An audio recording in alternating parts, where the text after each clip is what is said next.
Good morning my dear students. આપણે લોકો આજે પ્રકરણ 6 ત્રિકોણ અને તેના ગુણધર્મોમાં સ્વાધ્યાય 6.5ના પ્રશ્નોનો અભ્યાસ કરીશું. માય ડિયર સ્ટુડન્ટ્સ, પ્રકરણ 6 ત્રિકોણ અને તેના ગુણધર્મોની અંદર આપણે લાસ્ટમાં સ્વાધ્યાય 6.4નો અભ્યાસ કરેલો. આજે આપણે સ્વાધ્યાય 6.5નો અભ્યાસ કરીશું.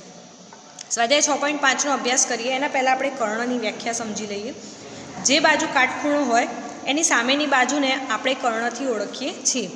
જેમ કે અહીંયા પી ખૂણો કાટખૂણો બતાવે છે તો એની સામેની બાજુ QR એ એનો કર્ણ ગણાશે. હવે પાયથાગોરસ ગુણધર્મ મુજબ કાટકોણ ત્રિકોણમાં આ વસ્તુ ખાસ ધ્યાન રાખવાની કે કાટકોણ ત્રિકોણની અંદર કર્ણનો વર્ગ બરાબર એક બાજુનો વર્ગ અને બીજી બાજુનો વર્ગ. કર્ણ એટલે અહીંયા QRનો વર્ગ બરાબર PQનો વર્ગ પ્લસ PRનો વર્ગ.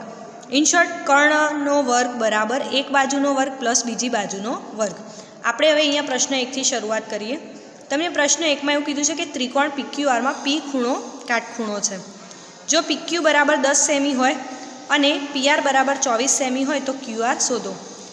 ભૂમિતિનો એક ખાસ નિયમ કે આપણે કોઈ પણ આકૃતિવાળો દાખલો ગણતા હોઈએ તો એની કાચી આકૃતિને બાજુમાં બનાવેલી રાખવી કે જેથી આપણે એ આકૃતિ આપણને શું સમજાવવા માગે છે એને આપણે સમજી શકીએ. જેમ કે P ખૂણો કાટખૂણો છે, PQનું માપ 10 સેમી છે અને PRનું માપ 24 છે તો QR શોધો. એટલે કે આપણે કર્ણનો વર્ગ શોધવાનો છે. તો આની અંદર બહુ સિમ્પલ છે. આપણે ડાયરેક્ટ સૂત્ર મૂકીશું. જેમ કે QRનો વર્ગ, QR કર્ણ છે એટલા માટે આને આપણે કયા નામથી ઓળખીશું? કર્ણના નામથી. તો QRનો વર્ગ બરાબર એક બાજુ છે PQ એટલે કે PQનો વર્ગ અને બીજી બાજુ છે PR એટલે PRનો વર્ગ. શું કર્યું આપણે? QRનો વર્ગ બરાબર PQનો વર્ગ પ્લસ PRનો વર્ગ. હવે આપણે QR તો આપેલા નથી એટલે અહીંયા QRનો વર્ગ એમના એમ જ લખીશું બરાબર PQનો વર્ગ એટલે 10ની ઉપર 2 ઘાત પ્લસ અહીંયા 24ની ઉપર 2 ઘાત. હવે જો તમને એમ થાય કે વર્ગ હોય ત્યાં આપણે શું કરવાનું આવે? તો વર્ગ હોય એનો મતલબ કે આપેલી સંખ્યાને એની જ સાથે 2 વાર ગુણાકાર કરવો. જેમ કે અહીંયા 10 છે તો આપણે 10 ગુણ્યા 10 કરવા. તો 10 ગુણ્યા 10 એટલે કેટલા થઈ જાય? 100. તો અહીંયા આપણે લખી શકીએ 100 પ્લસ 24 તો 24 ગુણ્યા 24 કરવાના. તો અહીંયા આપણને કેટલા મળે?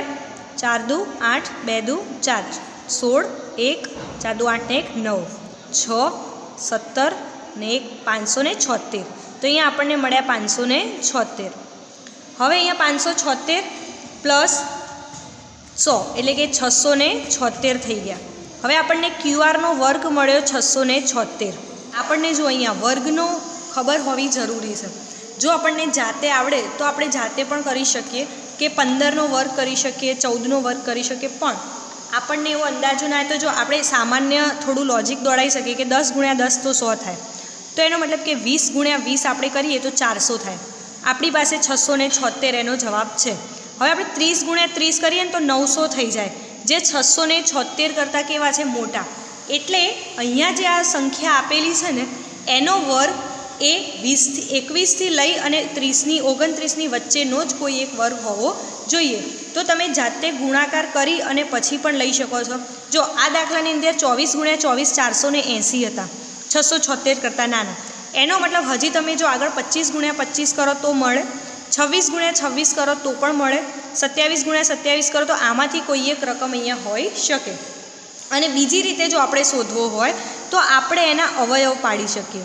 જેમ કે 676ના અવયવ, એકમનો અંક 2 છે એટલે આપણે 2 વડે ભાગીએ તો આપણને અહીંયા મળશે 2 તરી 6, ફરીથી 3 અને 8 દુ 16 કરીને.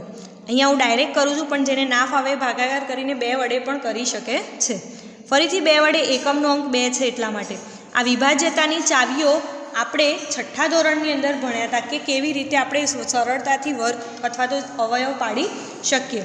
હવે અહીંયા 2 એકા 2, 2 છંગ 12 અને 2 નવા 18 રીતે. હવે 159. 159 એ પોતે 13નો વર્ગ છે. તો અહીંયા 13 એકા 13 અને 13 એકા 13. તો અહીંયા આપણને વર્ગ મળી ગયા. હવે જો અહીંયા 2 ગુણ્યા 2 ગુણ્યા 13 ગુણ્યા 13. 13 2 વખત છે અને 2 પણ 2 વખત છે તો 13 ગુણ્યા 2 કરો એટલે 26 અને 13 ગુણ્યા 2 કરો એટલે પણ 26. તો એનો મતલબ કે આપેલી જે સંખ્યા છે ને એ 26નો વર્ગ હશે. તો હવે આપણે અહીંયા QR સ્ક્વેર લખીએ બરાબર 626નો સ્ક્વેર લખીશું, કારણ કે 676 એ 26નો વર્ગ છે એટલા માટે. હવે અહીંયાથી 2 2 આપણે નીકાળી દઈએ તો અહીંયા વધશે એકલા QR અને આ બાજુ વધશે 26. એટલે કે જે QR બાજુ આપેલી છે એ બાજુનું માપ થઈ જશે 26. અને જેમ કે મેં સરળતાથી કીધું એમ અવયવ ના પાડવા હોય તો તમે ગુણાકારની રીતે પણ ગણી શકો છો. પણ સૌથી પહેલી ખાસ સૂચના કે દરેક વિદ્યાર્થી 25 સુધીના વર્ગ તૈયાર કરે કે જેથી કરીને તમે 25 સુધીના વર્ગ આવડતા હોય તો આગળની મોટી સંખ્યાઓના વર્ગ પણ તમે સરળતાથી શોધી શકો. હવે પ્રશ્ન 2, ત્રિકોણ ABCમાં C કાટખૂણો છે. જો AB બરાબર 25 સેમી અને AC બરાબર 7 સેમી હોય તો BC બાજુ શોધો. અહીંયા તમને કર્ણ આપેલો છે અને બાજુ શોધવાની છે. કશું જ કરવાનું નહીં, ફક્ત આપણે અહીંયા સૂત્ર મૂકીએ કર્ણનો સ્ક્વેર એટલે કે ABનો સ્ક્વેર. અહીંયા કર્ણ કયો છે AB, એટલે અહીંયા ABનો સ્ક્વેર બરાબર ACનો સ્ક્વેર પ્લસ BCનો સ્ક્વેર. ABનો સ્ક્વેર બરાબર ACનો સ્ક્વેર પ્લસ BCનો સ્ક્વેર. ABનો સ્ક્વેર છે 25, ACનો સ્ક્વેર એટલે 7નો સ્ક્વેર, વર્ગને આપણે સ્ક્વેર તરીકે પણ બોલી શકીએ છે. અને અહીંયા BCનું માપ આપ્યું નથી એટલે આપણે અહીંયા BC લખી દીધું. હવે તમારે લોકોએ શું કરવાનું એ ધ્યાનથી સાંભળશો. 25નો વર્ગ શોધવાનો એટલે કે 25 ગુણ્યા 25 તમે કરી શકો છો. પછી 7નો વર્ગ એટલે કે 7 ગુણ્યા 7 અને BCનો એમના એમ રહેવા દો.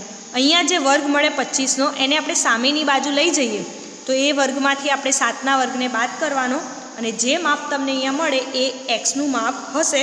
તો આ દાખલો દરેક વિદ્યાર્થીએ જાતે શોધવાનો રહેશે.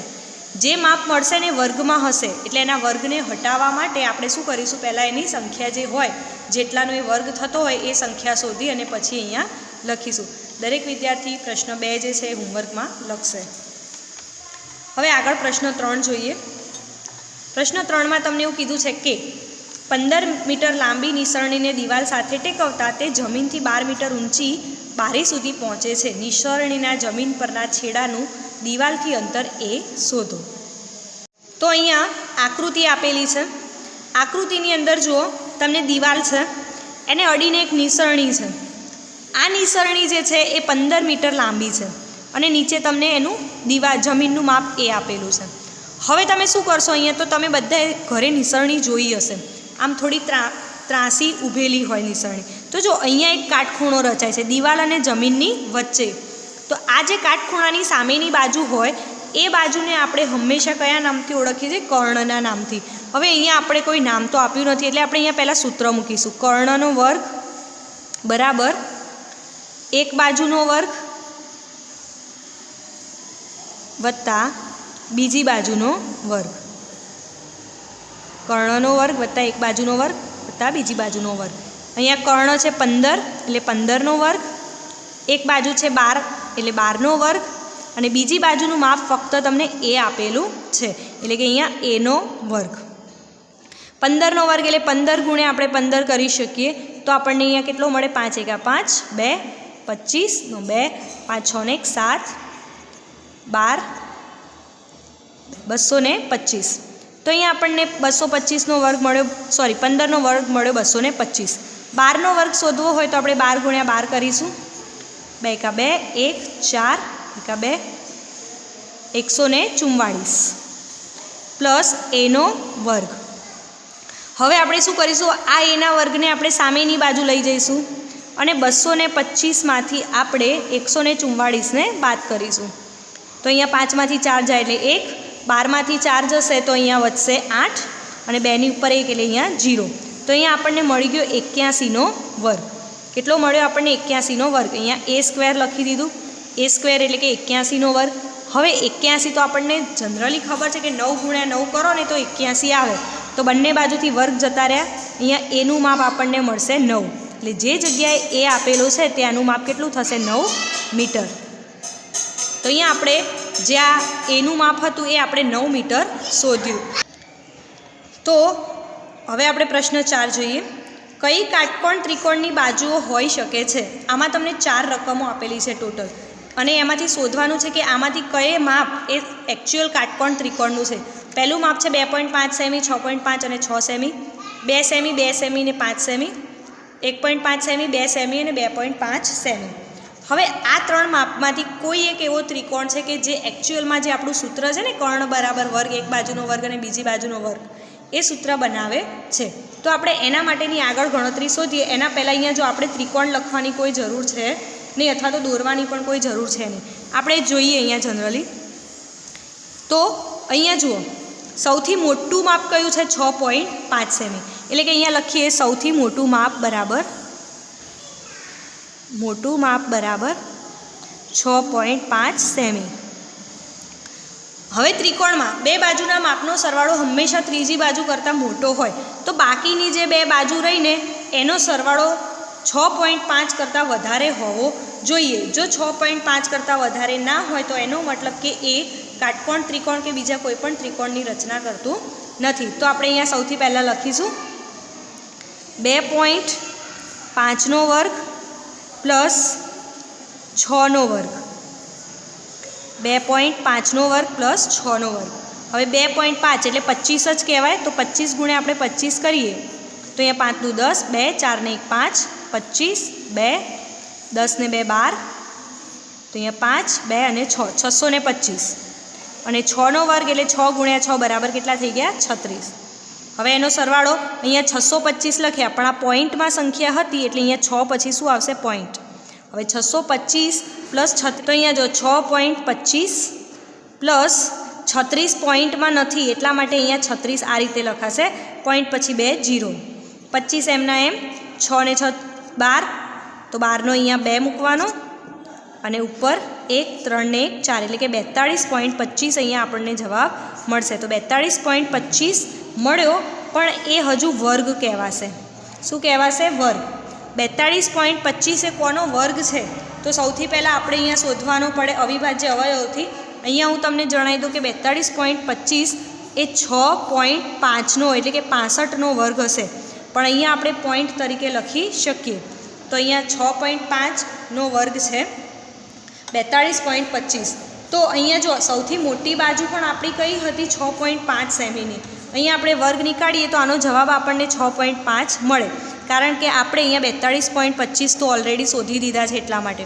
તો આપણી ત્રીજી બાજુ આપણને મળી 6.5 સેમી. એનો મતલબ કે અહીંયા જે ત્રિકોણ છે એ ત્રિકોણનો જે ખૂણો એ કાટખૂણો હશે. અને કઈ બે બાજુઓ વચ્ચે?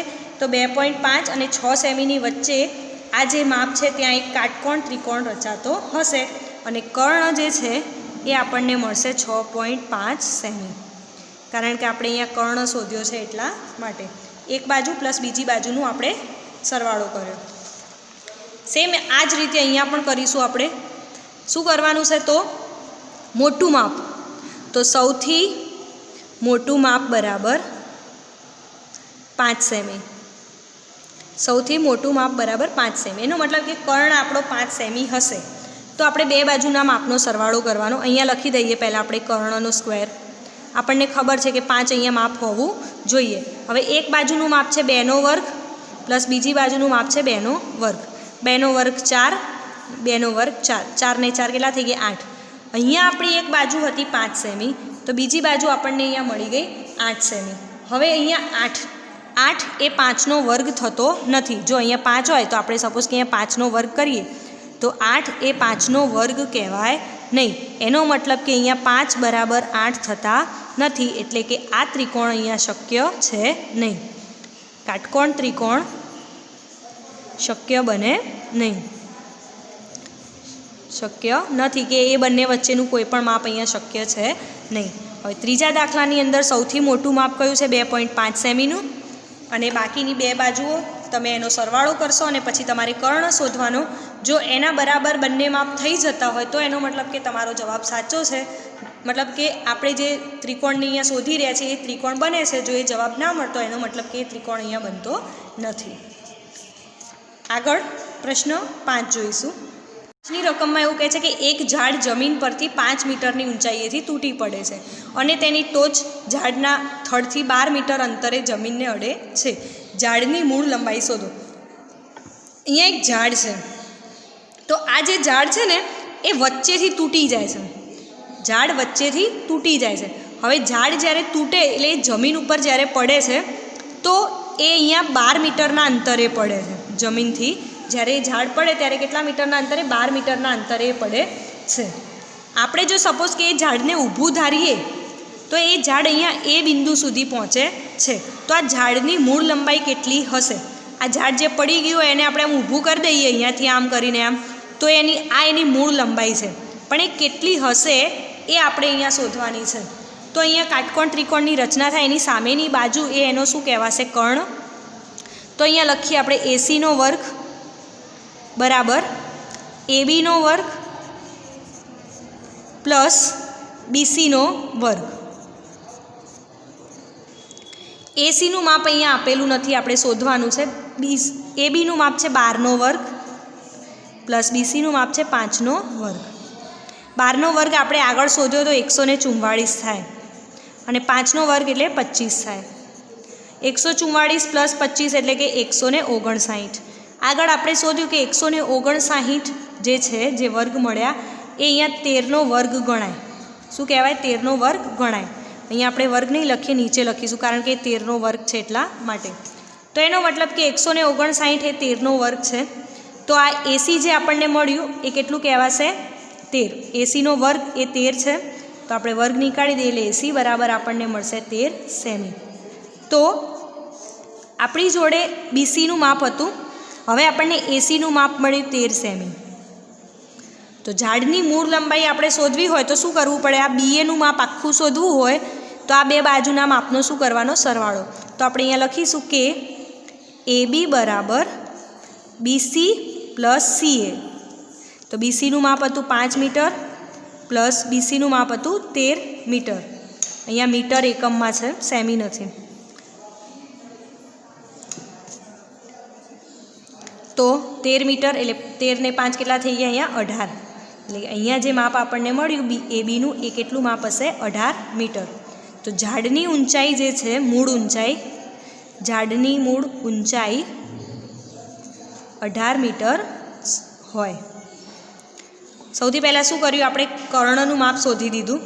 એ માપના આધારે આપણે અહીંયા એસીનું માપ આપણને મળી ગયું. હવે આપણે અહીંયા શું કર્યું? 13નો વર્ગ એટલે કે 13 મીટર મળ્યા. આ બંનેનું માપ આવ્યું એટલે એનો બંનેનો સરવાળો કરી અને આપણે એની મૂળ ઊંચાઈ શોધી. પ્રશ્ન 6 જોઈએ. તમને પ્રશ્ન 6માં એવું કીધું છે કે ત્રિકોણ PQRમાં Q અને R અનુક્રમે 25° અને 65° છે. કયું સાચું છે તે લખો. અહીંયા બે ત્રિકોણ આપ્યો છે, ત્રિકોણના બે ખૂણાના માપ આપેલા છે. હવે આપણે શોધવાનું છે કે એમાંથી કયું સાચું છે. પ્રશ્ન 6 જોઈશું. તમને એવું કહે છે ત્રિકોણ PQRમાં ખૂણો Q અને ખૂણો R અનુક્રમે 25°, 65° છે. કયું સાચું છે તે લખો. એટલે કે તમને અહીંયા 3 વિધાનો આપેલા છે. આ 3 વિધાનમાંથી આપણે જે પાયથાગોરસના ગુણધર્મ પ્રમાણે કર્ણનું વિધાન હોવું જોઈએ, કર્ણનો વર્ગ બરાબર એક બાજુનો વર્ગ પ્લસ બીજી બાજુનો વર્ગ, એ અહીંયાથી આપણે શોધવાનું છે. તો અહીંયા તો આપણને ક્યાંય કાટકોણ ત્રિકોણ આપેલો છે નહીં. તો આપણે શું કરીશું હવે? તો સૌથી પહેલાં આપણે જેમ કે કીધું હતું કે ત્રિકોણની 3 બાજુના માપનો સરવાળો 180° થાય. આ વિધાનના આધારે આપણે સૌથી પહેલાં અહીંયા કયો ખૂણો કાટખૂણો બનશે ને એ શોધવો પડશે. તો કાટખૂણો બનાવવા માટે આપણે અહીંયા લખીશું કે ત્રિકોણ PQRમાં ખૂણો P પ્લસ ખૂણો Q પ્લસ ખૂણો R બરાબર 180°. એટલે કે 3 બાજુના માપનો સરવાળો બરાબર 180°. તો આપણી જોડે બે બાજુના માપ તો છે. પીનું માપ નથી એટલે આપણે અહીંયા P લખી દઈએ. Qનું માપ 25° પ્લસ Rનું માપ છે આપણી પાસે 65° બરાબર 180°. ખૂણો P એમના એમ રહેવા દઈશું. પ્લસ 25 ને 65 થઈ ગયા 90° બરાબર 180°. હવે ખૂણો P બરાબર આપણે 180 ને આ બાજુ લાવીશું અને અહીંયા લખીશું -90°. ખૂણો P બરાબર આપણને અહીંયા મળશે 90°.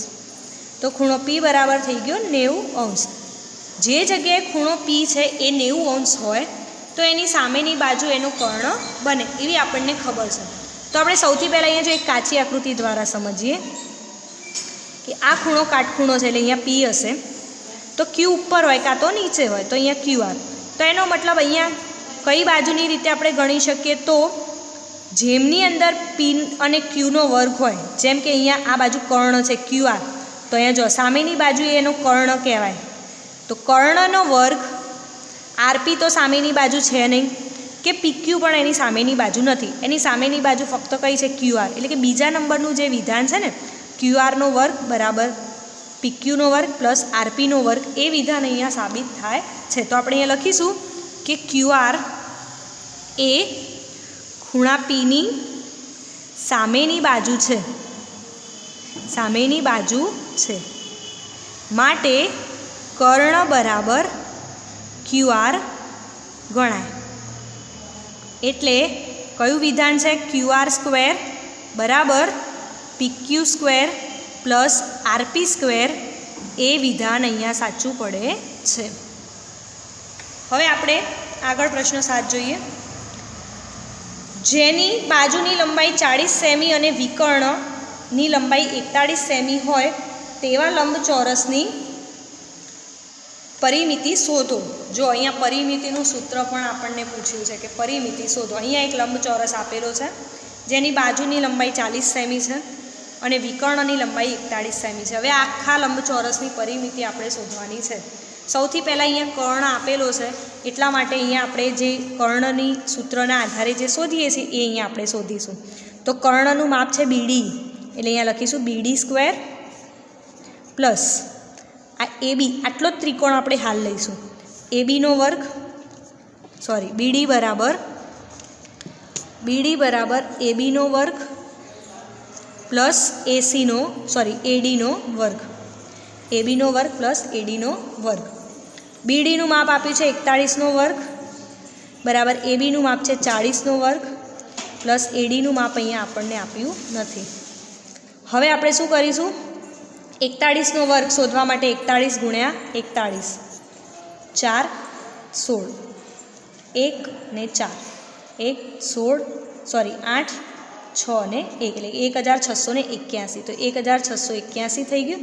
હવે 4 એટલે ચોગું 16 અને પાછળ ડબલ 0 લખી નાખ્યા પ્લસ અહીંયા એડીનો સ્ક્વેર. હવે એડીને આપણે સામેની બાજુ લઈ જઈશું અને 1681માંથી આપણે 1600ને બાદ કરીશું. તો 1681માંથી 1600ને બાદ કરીએ તો અહીંયા 81 વધે. હવે આ એડીનો વર્ગ અને 81નો વર્ગ, તો એડી બરાબર અહીંયા કેટલા મળી જાય? 9. બંનેના વર્ગ જતા રહે એટલે અહીંયા એડી આપણને કેટલો મળે? 9, કારણ કે 81 એ 9નો વર્ગ છે એટલા માટે. તો અહીંયા આપણને એનું 9 સેમી માપ મળ્યું એડીનું. અહીંયા કેટલું માપ આવશે આપણને? 9 સેમી. હવે આપણને શું કીધું છે કે પરિમિતિ શોધો. જુઓ, પરિમિતિ શોધવા માટે આપણને લંબચોરસનું માપ શોધવા માટે આપણા જોડે 2 માપ હોવા જોઈએ. કયા 2 માપ? તો લંબચોરસની લંબાઈ હોવી જોઈએ અને લંબચોરસની પહોળાઈ હોવી જોઈએ. આપણને લંબાઈ મળી ગઈ 40 સેમી તો હતી જ, પહોળાઈ આપણને મળી ગઈ 9 સેમી. તો અહીંયા આપણે લંબચોરસની પરિમિતિનું સૂત્ર મૂકીશું. લંબચોરસની પરિમિતિ બરાબર 2 કૌંસમાં લંબાઈ વત્તા પહોળાઈ. તો 2 લંબાઈ આપણી હતી 40 અને પહોળાઈ છે 9. તો 2 9 ને 4 49, 40 ને 9 49 સેમી. હવે આગળનો ગુણાકાર દરેક વિદ્યાર્થીઓ જાતે કરશે. 49 ગુણ્યા 2 આપણને જોઈએ. સમબાજુ ચતુષ્કોણના વિકર્ણોના માપ 16 સેમી અને 30 સેમી છે, તેની પરિમિતિ શોધો. અહીંયા જે સમબાજુ ચતુષ્કોણ આપેલો છે આપણે એની પરિમિતિ શોધવાની છે. સમબાજુ ચતુષ્કોણને આપણે વન ટાઈપ ઓફ ચોરસ પણ કહી શકીએ, કારણ કે ચોરસની ચારે બાજુના માપ સરખા હોય. તો જો આપણને અહીંયા કોઈ એક બાજુનું માપ મળી જાય તો એની મદદથી આપણે ચારે બાજુના માપ શોધી શકીએ છીએ. તો સૌથી પહેલાં આપણે જો અહીંયા વિકર્ણો આપ્યા છે, વિકર્ણો એકબીજાને અહીંયા છેદે, એક શિરોબિંદુથી બીજા શિરોબિંદુને જોડતો રેખાખંડ એટલે આપણે એને વિકર્ણ કહીએ છીએ. અને એ અંદરના ભાગમાં છેદે ત્યાં એના છેદબિંદુને આપણે કોઈ એક નામ આપવું પડે. તો આપણે અહીંયા એનું ઓ નામ આપ્યું. હવે એક આખો વિકર્ણ છે એસી, જેનું માપ છે 16 સેમી, જેનું માપ છે 16 સેમી. અને બીજો વિકર્ણ આખો છે બીડી, જેનું અહીંયા માપ આપેલું છે 30 સેમી. તમે બીડી બરાબર 16 સેમી અને એસી બરાબર 30 સેમી પણ લઈ શકો છો, અથવા તો તમે બીડી બરાબર 16 સેમી ને એસી બરાબર 30 સેમી પણ લઈ શકો. તમે અહીંયા વિકર્ણોનું માપ કોઈ પણ આપી શકો, કારણ કે અહીંયા એવું આપણને સ્પેસિફિકેશન કર્યું નથી કે એસીનું માપ 16 લેવું કે બીસીનું માપ 16 લેવું. હવે જુઓ, આ જે આખો એસી વિકર્ણ છે ને એ બે ભાગમાં વહેંચાય, કયા? OA plus OC, OA plus OC. અને આખો વિકર્ણ બીડી છે ને એ બે ભાગમાં વહેંચાય, OB પ્લસ OD.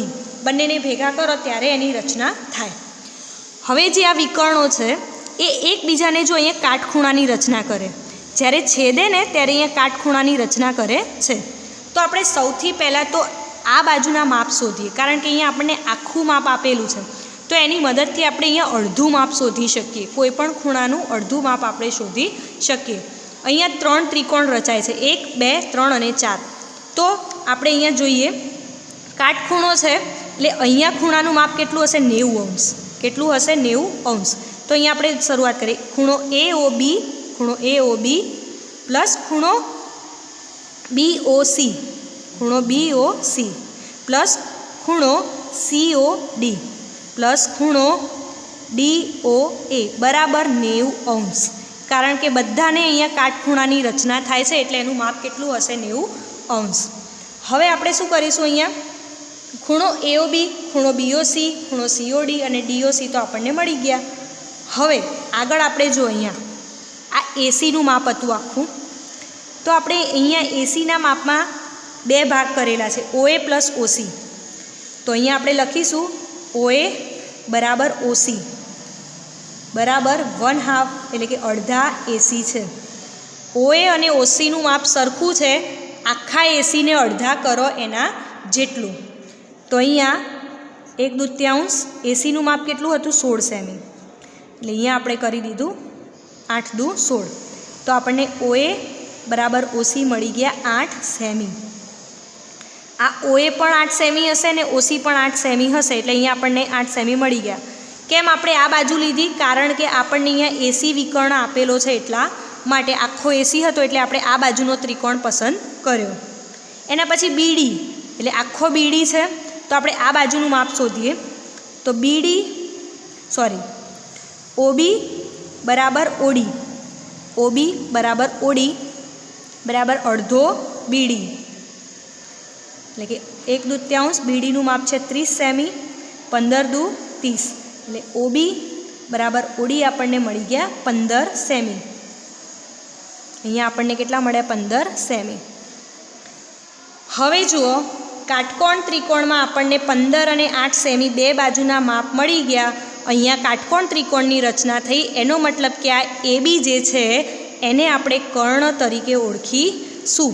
તો કર્ણનું સૂત્ર આપણને હવે ખબર છે કે ABનો વર્ગ બરાબર OAનો વર્ગ પ્લસ OBનો વર્ગ. OA કેટલા છે અહીંયા? OAનો 8 સેમી અને OBનો થશે 15 સેમીનો વર્ગ. 8 એટલે કે 64 પ્લસ 15 એટલે કે 225. અને એનો અહીંયા સરવાળો કરીએ એટલે આપણને જવાબ મળશે 289. આ 289 એ કોનો વર્ગ કહેવાશે? અહીંયા ABનો વર્ગ છે તો 289 એ કોનો વર્ગ થશે? તો અહીંયા છે 17નો વર્ગ. AB એ 17નો વર્ગ છે, 289 એ 17નો વર્ગ છે. તમને એમ થાય કે મેડમને ક્યાંથી ખબર પડી ગઈ ડાયરેક્ટ? તો વર્ગ આપણે જો મોઢે કર્યા હોય તો આપણને ખ્યાલ આવે કે અહીંયા 289 હતા, 15નો વર્ગ 225 હતો, એટલે કે 225 કરતાં આગળ 15 કરતાં આગળ જેની સંખ્યા હોય એનો વર્ગ અહીંયા હોઈ શકે. તો આપણને AB બાજુ કેટલી મળી? 17 સેમી. હવે તમે જાતે આ ગણતરી કરી શકો કે આ 17 છે તો આ પણ 17 હશે, આ પણ 17 હશે ને અહીંયા પણ 17 હશે, કારણ કે સમબાજુ ચતુષ્કોણની ચારે બાજુ કેવી હોય? સરખી. તો અહીંયા આપણે લખીશું કે ચતુષ્કોણની પરિમિતિ બરાબર 4 ગુણ્યા લંબાઈ, 4 ગુણ્યા 17 સેમી.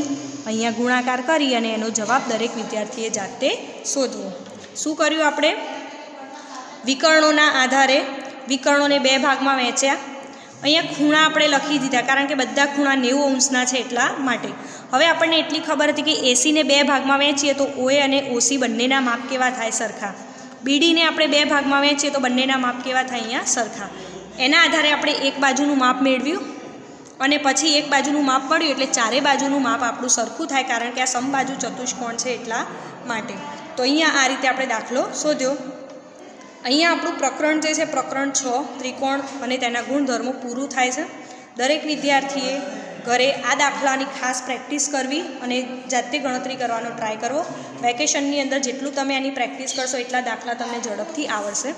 હજી ઘણા બધા એવા વિદ્યાર્થીઓ છે કે જે લિંક ઓપન કરી અને વિડીયો જોતા નથી. તો દરેક વિદ્યાર્થીને ખાસ સૂચના છે કે તમારે જેટલા પણ ચેપ્ટર અહીંયાથી ચાલ્યા છે એટલા ચેપ્ટર તમારી નોટબુકમાં કમ્પ્લીટ હોવા જોઈએ કે જેથી તમે આગળ કોઈ પણ એક્ઝામ લેવાય તો એમાં એને સારી રીતે લખી શકો. હવે આપણે નેક્સ્ટમાં પ્રકરણ 7ની શરૂઆત કરીશું. Thank you.